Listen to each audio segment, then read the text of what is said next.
Twilight Courier. I used to love getting mail. Real mail, you know? Not bills or advertisements, but actual letters. Something about the weight of the paper, the way someone's handwriting looked different from mine, made me feel connected, I guess. That was before the courier started coming. It began 3 weeks ago. I was making dinner, just heating up leftover Chinese takeout, when I heard the knock. Not a normal knock.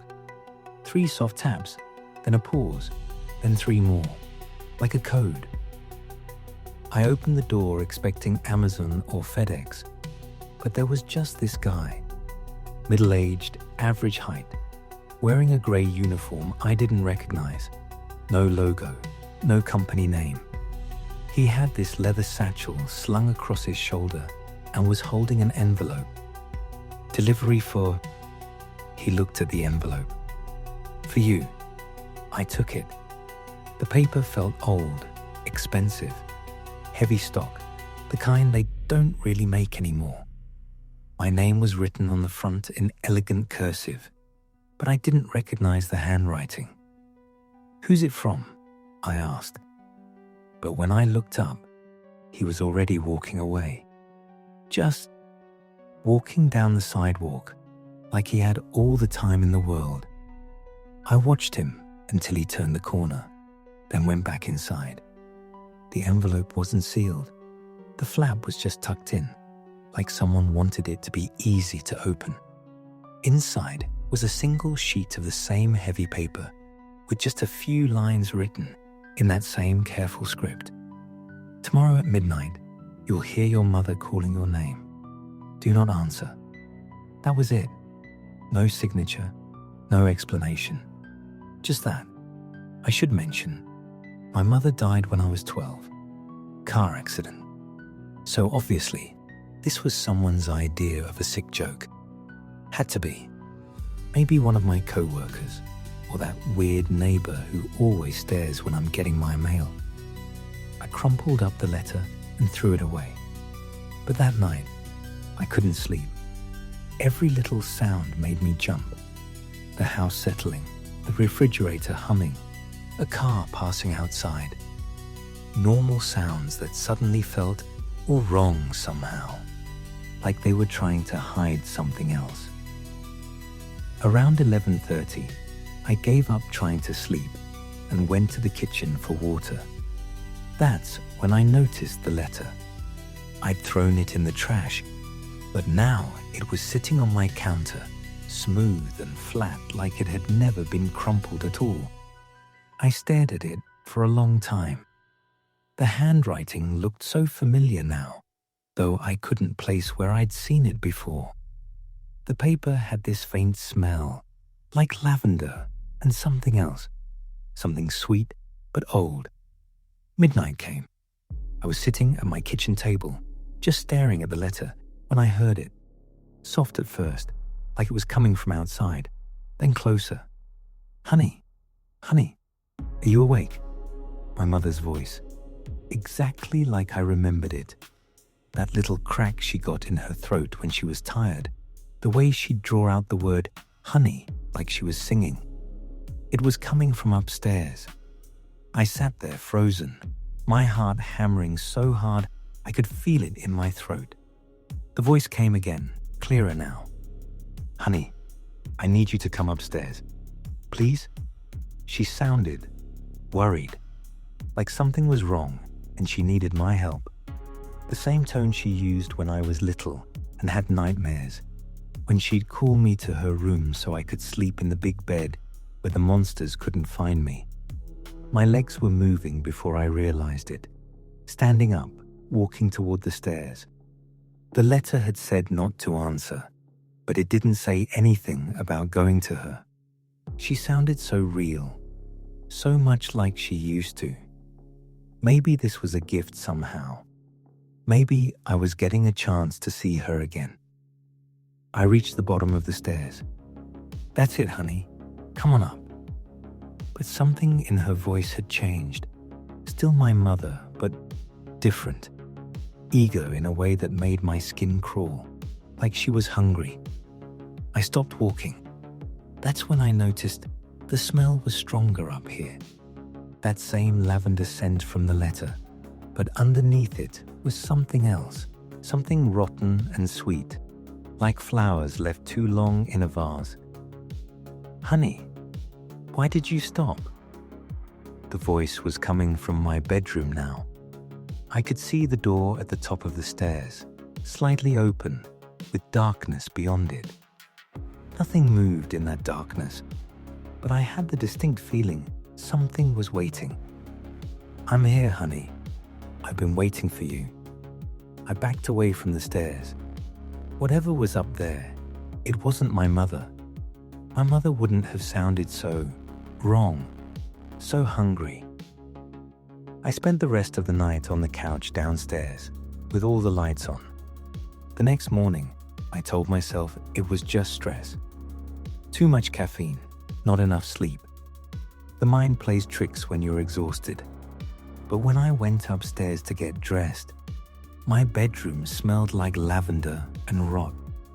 The window was open, a window I never open because the latch is broken and it's hard to close again. I was late for work because I spent 20 minutes checking every inch of that room. Nothing was missing. Nothing was moved. But something had been there. I could feel it. 2 days passed. I almost convinced myself it was over, that whoever was playing this sick joke had gotten bored and moved on. Then came the second knock. 3 soft taps. Pause. 3 more. Same courier. Same grey uniform. Same leather satchel. This time he was holding an envelope before I even opened the door fully. "Another delivery," he said. I didn't want to take it. My hands were shaking as I reached out, and he noticed. He smiled then, just a little quirk at the corner of his mouth, like we shared some private joke. "You read the last one," he said. It wasn't a question. "How do you—" But he was already walking away. Same slow, deliberate pace, same turn at the corner. This envelope felt heavier. Inside, the same elegant handwriting. "Tonight at midnight, your phone will ring. It will be your father. He will ask you to come outside. Stay inside." My father, who died of a heart attack 6 years ago while I was in college. Who I never got to say goodbye to because I was too busy with finals to visit that weekend. I tried throwing this letter away too, but I knew it wouldn't stay there. Work was impossible. I kept checking my phone, dreading sunset. Called in sick the next day even though I felt fine. Just couldn't face pretending everything was normal when I knew what was coming. At 11:47 p.m., I unplugged the phone from the wall. Then I realized my cell phone was still on. I turned that off too. Then I remembered the old landline in the basement that I'd never bothered to disconnect. 11:58 p.m. I was sitting on my couch, staring at my dead phone, when the basement line started ringing. The sound echoed up through the house like a bell tolling. Old-fashioned ring, harsh and metallic. Ring, ring, ring. I didn't move, couldn't move, just sat there while it rang and rang and rang. Then it stopped. Silence stretched out for maybe 30 seconds. Then my cell phone, the one I'd turned off, lit up and started buzzing against the coffee table. The display said, "Dad." My hands were shaking so bad I could barely hold the phone. The buzzing seemed to go right through my bones. Everything in me was screaming to answer it, to hear his voice again, to get that chance I never had to say goodbye. But I remembered how wrong my mother had sounded, how hungry. The phone stopped buzzing. 5 seconds later, it started again. "Dad," on the display. Then again, and again. Each time, it felt harder to resist, like something was pulling at me from inside, demanding I answer. After the 7th call, it finally stopped. I thought that was it. I thought I'd won somehow. Then I heard the tapping on the living room window. Tap, tap, tap. I turned toward the sound, and there was a face pressed against the glass. My father's face, exactly as I remembered it, but pale and slack, like he'd been underwater too long. His mouth was moving, saying something I couldn't hear through the window. "Let me in, kiddo," came his voice, muffled by the glass. "I just want to talk. I have so much to tell you." But his eyes were wrong. Black where they should have been brown, and too wide, like they were straining to see something in the dark behind me. I closed the blinds and spent the rest of the night in the bathroom with the door locked. Morning came eventually. The face was gone, but there were handprints on the outside of the window. Pale prints that looked like they'd been pressed there for hours. I stopped going to work, called in with the flu, then a family emergency, then just stopped calling at all. Couldn't concentrate on anything except waiting for that next knock, because I knew there would be one. Whatever this was, it wasn't finished with me yet. The 3rd letter came 4 days later. This time, I was watching through the window when he arrived. The courier walked up my front path like he owned the place, like he'd been doing this for years. When he knocked, those same 3 taps, pause, 3 more, I was already at the door.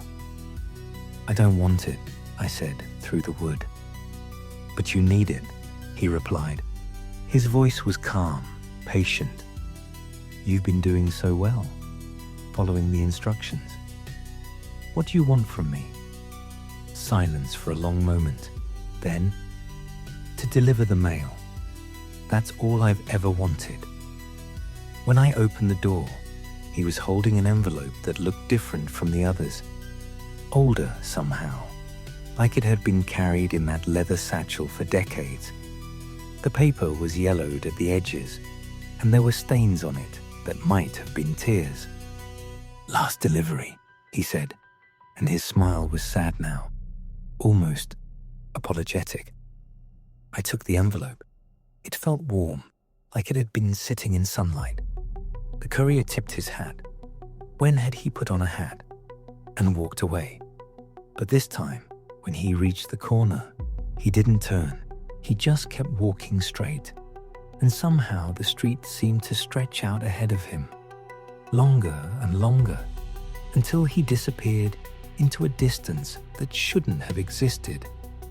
The envelope had my name on it, but the handwriting was different, shakier, more desperate. Inside was a letter that made my blood turn to ice. "Tomorrow at midnight, you will see me at your door. I will ask you to let me in. I will look exactly like you, but I am not you. Do not let me in. Do not look at me too long. Do not listen to what I say about the others who wrote these letters. This is the last warning I can give you. After tomorrow night, I won't be able to write anymore. The courier will have a new job, and you will take my place. I'm sorry. I tried to fight it longer, but I'm so tired. The lavender smell never goes away, and I can hear them calling from upstairs even during the day now. I can't hold the pen much longer. Don't let me in." The signature at the bottom was my own name, written in handwriting that looked exactly like mine. I stared at that letter until my eyes burned, read it over and over, looking for some sign it was fake, some proof this was all an elaborate prank. But I recognized every loop and curve of those letters. I'd been writing my name that way since 3rd grade. That night, I didn't even try to sleep, just sat in my kitchen with all the lights on, staring at the front door. Sometime around 11, I heard movement upstairs. Footsteps in my bedroom, slow and deliberate. Then my mother's voice again, calling for me. then my father's, asking me to come outside. But I stayed put, because now I understood what the letters had been trying to tell me. Someone else had sat in this same kitchen, writing these same warnings. Someone who looked exactly like me, who knew exactly how I'd react to each horrible visitation. Someone who had failed. At 11:59, the footsteps upstairs stopped. The house went completely silent, like even the walls were holding their breath. Then came the knock. 3 soft taps. Pause. 3 more. I walked to the door on legs that felt like water. Through the peephole, I could see myself standing on my own front porch. Same clothes, same face, same expression of tired resignation. But there was something wrong with my eyes. They were too dark, too deep, like looking into the bottom of a well. "Let me in," my other self said, and even the voice was perfect. "I know you're scared, but it'll be easier if you just let me in." I pressed my back against the door and slid down to the floor. "I wrote those letters, you know." The thing wearing my face continued. "All of them. The Courier makes you write them, one for each person who came before. Your mother wrote one, your father too. They're all upstairs waiting. They want to see you so badly." I covered my ears, but I could still hear. "The lavender smell, that's them. They've been waiting in your house for so long and they're getting impatient. But if you let me in, I can make them go away. I can make it all stop." The doorknob turned. I'd forgotten to lock it.